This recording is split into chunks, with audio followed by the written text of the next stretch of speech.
ಪವಿತ್ರ ಇಸ್ಲಾಮಿನ 5ನೇ ಪ್ರಮುಖ ಅಂಗವಾದಂಥ ಹಜ್. ಈ ಹಜ್ ಪ್ರತಿಯೊಬ್ಬ ಮುಸಲ್ಮಾನ ಸಾಧ್ಯ ಇರುವಂತಹ ಆರೋಗ್ಯ, ಆರ್ಥಿಕ, ಅದೇ ರೀತಿ ಎಲ್ಲ ರೀತಿಯಲ್ಲೂ ಸಾಧ್ಯ ಇರುವಂತಹ ಪ್ರತಿಯೊಬ್ಬ ಮುಸಲ್ಮಾನ ಮಾಡಲೇಬೇಕಂತ ಜೀವನದಲ್ಲಿ ಒಮ್ಮೆ ಆದರೂ ಒಂದು ಸಲವಾದರೂ ಮಾಡಲೇಬೇಕಂತ ಒಂದು ಆರಾಧನೆ, ಅದು ಹಜ್. ಈ ಹಜ್ ಅಂತ ಹೇಳಿದರೆ ಅದು ಇಡೀ ಒಂದು ಅಂತಾರಾಷ್ಟ್ರೀಯ ಸಮ್ಮೇಳನ ಅಂತ ಹೇಳ್ಬೋದು. ಮುಸಲ್ಮಾನರ ಒಂದು ಅಂತಾರಾಷ್ಟ್ರೀಯ ಗಡಿ, ಭಾಷೆ, ವರ್ಗ, ವರ್ಣ, ಲಿಂಗ ಇದು ಯಾವುದೇ ಇದರ ಭೇದ ಭಾವವಿಲ್ಲದೆ ಸಮಾನತೆಯ ಸಂಕೇತವಾಗಿರುವಂತಹ ಒಂದು ಸಂದೇಶವನ್ನು ಸಾರುವಂತಹ ಒಂದು ಹಜ್ ಕರ್ಮ. ನಿಮಗೆಲ್ಲ ಗೊತ್ತಿರ್ಬೋದು, ಮಕ್ಕಾದಲ್ಲಿ ಇವತ್ತು 30 ಲಕ್ಷ ಜನ ಇಡೀ ಜಗತ್ತಿನ ಬೇರೆ ಬೇರೆ ರಾಷ್ಟ್ರಗಳ ಬೇರೆ ಬೇರೆ ಸಂಸ್ಕೃತಿ ಇರುವಂತಹ, ಬೇರೆ ಬೇರೆ ಭಾಷೆಗಳನ್ನು ಮಾತಾಡುವಂತಹ, ಬೇರೆ ಬೇರೆ ವರ್ಗ ವರ್ಣಗಳಿರುವಂತಹ ಎಲ್ಲ ಜನರು ಕೂಡ ಸಮಾನವಾಗಿ ಒಂದೇ ಬಟ್ಟೆ ತೊಟ್ಟು, ಒಂದೇ ಮಂತ್ರ, ಒಂದೇ ಆಶಯ ಎಲ್ಲವನ್ನು ಒಂದೇ ರೀತಿಯಲ್ಲಿ ನೋಡಿಕೊಂಡು ಒಂದೇ ಅಲ್ಲಾಹನ ಆ ಕಾಯಬಕ್ಕೆ ತಿರುಗಿ ಆರಾಧನೆ ಮಾಡುವಂತಹ ಒಂದು ವಿಶೇಷವಾದಂಥ, ಜಗತ್ತಿನಲ್ಲಿ ಅತ್ಯಂತ ಅದ್ಭುತವಾದಂಥ ಒಂದು ಆರಾಧನಾ ಪದ್ಧತಿ ಹಜ್ ಅಂತೇಳಿದರೆ. ಅಲ್ಲಿ ಭೇದ ಭಾವ ಇಲ್ಲ, ಕಪ್ಪು ಬಿಳಿ ಅಂತ ಇಲ್ಲ, ರಾಷ್ಟ್ರದ ಹಂಗಿಲ್ಲ, ಎಲ್ಲರೂ ಒಂದೇ ಮನುಷ್ಯರು ಅಂತ. ದೇವನ ಮುಂದೆ ಎಲ್ಲರೂ ಸರಿ ಸಮಾನರು. ಅದು ಶ್ರೀಮಂತನಾಗಿರ್ಬೋದು, ರಾಜ ಆಗಿರ್ಬೋದು, ಬಡವ ಆಗಿರ್ಬೋದು, ಪ್ರಜೆ ಆಗಿರ್ಬೋದು, ಎಲ್ಲರೂ ಆ ದೇವನ ಮುಂದೆ ಸರಿ ಸಮಾನ ಅಂತೇಳಿ. ಇದು ಇಸ್ಲಾಮಿನ ಮೂಲ ಆಶಯವೂ ಕೂಡ ಹೌದು. ಇವತ್ತು ಕೋಟ್ಯಾಂತರ, ಇವತ್ತು ಜಗತ್ತಿನಲ್ಲಿ ಸುಮಾರು 150 ಕೋಟಿಯಷ್ಟು ಮುಸಲ್ಮಾನರಿದ್ದಾರೆ. ಇದು ಹೇಗೆ ಆಯಿತು? ಈ ಮುಸಲ್ಮಾನರು ಇಲ್ಲಿ ಹೇಗೆ ಸೃಷ್ಟಿಯಾದರು? ಇಸ್ಲಾಂ ಧರ್ಮಕ್ಕೆ ಜನರು ಹೇಗೆ ಆಕರ್ಷಿತರಾದರು? ಕೆಲವು ಜನರು ಹೇಳ್ತಾರೆ ಅದು ಯುದ್ಧ ಮಾಡಿ, ಕತ್ತಿಯಿಂದ, ಹಾಗೆ ಹೀಗೆ ಅಂತ ಕೆಲವರು ಹೇಳ್ತಾರೆ. ಆದರೆ ಅದರಿಂದ ಒಂದು ಧರ್ಮವನ್ನು ಪ್ರಚಾರ ಮಾಡಲಿಕ್ಕೆ ಸಾಧ್ಯನೇ ಇಲ್ಲ. ಇಸ್ಲಾಮಿನ ಮೂಲ ಆಶಯ ಏನಿದೆ, ಆ ಸಮಾನತೆ, ಅದು ಎಲ್ಲದರಲ್ಲೂ ಇದೆ. ಹಜ್ಜಿನಂತೆಲ್ಲ ನಮ್ಮ ಇಸ್ಲಾಮಿನ ಯಾವುದೇ ಕರ್ಮಗಳಿರ್ಬೋದು ನೋಡಿ, ಅದ್ಭುತವಾಗ್ತದೆ. ನೀವು ದೂರದಲ್ಲಿ ನೋಡುವ ಜನರಿಗೆ ಅದು ಬಹಳ ಒಂದು ಅಚ್ಚರಿದಾಯಕವಾಗಿ ಕಾಣ್ತದೆ. ಅದು ನಮಾಜಿನಲ್ಲಿ ನಿಲ್ಲುವಂತಹ ಸಾಳುಗಳು, ಅದು ಎಷ್ಟೇ ದೊಡ್ಡ ಪ್ರಧಾನಿ ಬಂದಿರಲಿ, ಅವನು ಕೂಡ ಬಂದ ಆ ಜಾಗದಲ್ಲಿ ಅವನು ಎಲ್ಲಿ ನಿಲ್ತಾನೆ ಅಲ್ಲಿಯೇ ನಿಲ್ಲಬೇಕು.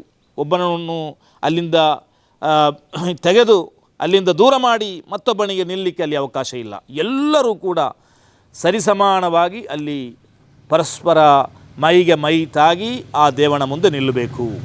ಅದೇ ರೀತಿ ಈ ಒಂದು ಹಜ್ಜು ಕೂಡ ಅದೇ ರೀತಿ ನಿಮ್ಮ ಝಕಾತ್ ಇರ್ಬೋದು, ರಂಜಾನ್ನ ಉಪವಾಸ ಇರ್ಬೋದು, ಇದೆಲ್ಲವೂ ಸಮಾನತೆಯನ್ನು ಸೂಚಿಸುವಂತಹ ಒಂದು ವಿಚಾರ. ಇವತ್ತು ಇಂಡಿಯಾದಲ್ಲಿ ಬೇರೆ ಬೇರೆ ಕಾರಣಕ್ಕಾಗಿ ನಮ್ಮ ಸಹೋದರ ಬಾಂಧವರಂಥ ಹಿಂದೂ ಧರ್ಮದಲ್ಲಿ ಬೇರೆ ಬೇರೆ ಜಾತಿ ಪಂಗಡಗಳೆಲ್ಲ ಇದ್ದಾವೆ. ಅವತ್ತು ಶ್ರೀನಾರಾಯಣ ಗುರು, ನಿಮಗೆಲ್ಲ ಗೊತ್ತಿದೆ, ದೇವಸ್ಥಾನಕ್ಕೆ ಪ್ರವೇಶ ಇಲ್ಲ, ಪೂಜೆ ಮಾಡಲಿಕ್ಕೆ ಇಲ್ಲ.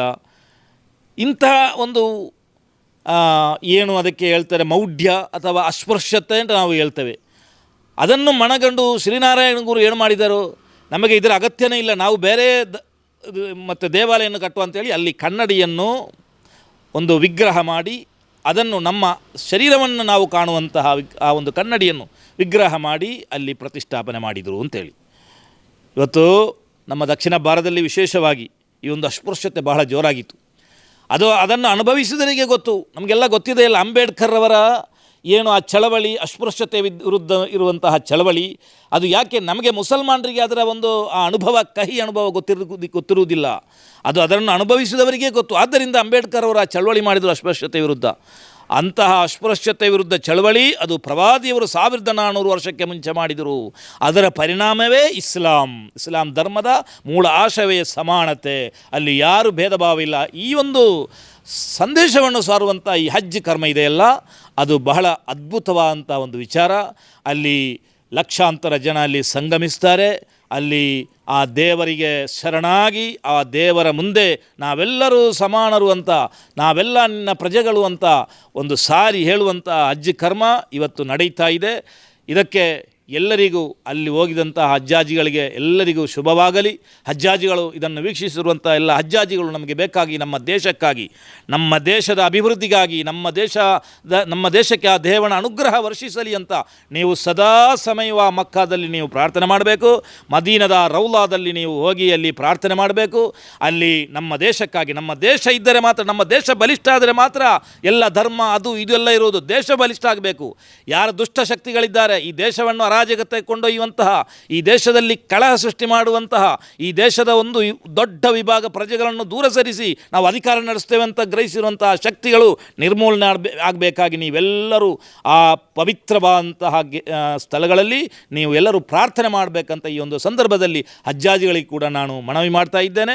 ಶುಭವಾಗಲಿ, ಒಳ್ಳೆಯದಾಗಲಿ. ಎಲ್ಲ ಸರ್ವ ಜಾತಿ ಜನಾಂಗ ಎಲ್ಲರಿಗೂ ಕೂಡ ಈದುಲ್ ಅಜ್ಹಾ ಹಬ್ಬದ ಶುಭಾಶಯಗಳನ್ನು ಈ ಸಂದರ್ಭದಲ್ಲಿ ಕೋರ್ತಾ ಇದ್ದೇನೆ. ಇಂತಹ ಹಲವು ಸುದ್ದಿ ಮಾಹಿತಿ ವಿಶ್ಲೇಷಣೆಗಾಗಿ ಸನ್ಮಾರ್ಗ ನ್ಯೂಸ್ ಸಬ್ಸ್ಕ್ರೈಬ್ ಮಾಡಿ. ನಿರಂತರ ನೋಟಿಫಿಕೇಶನ್ ಪಡೆಯಲು ಬೆಲ್ ಐಕಾನ್ ಒತ್ತಲು ಮರೆಯದಿರಿ.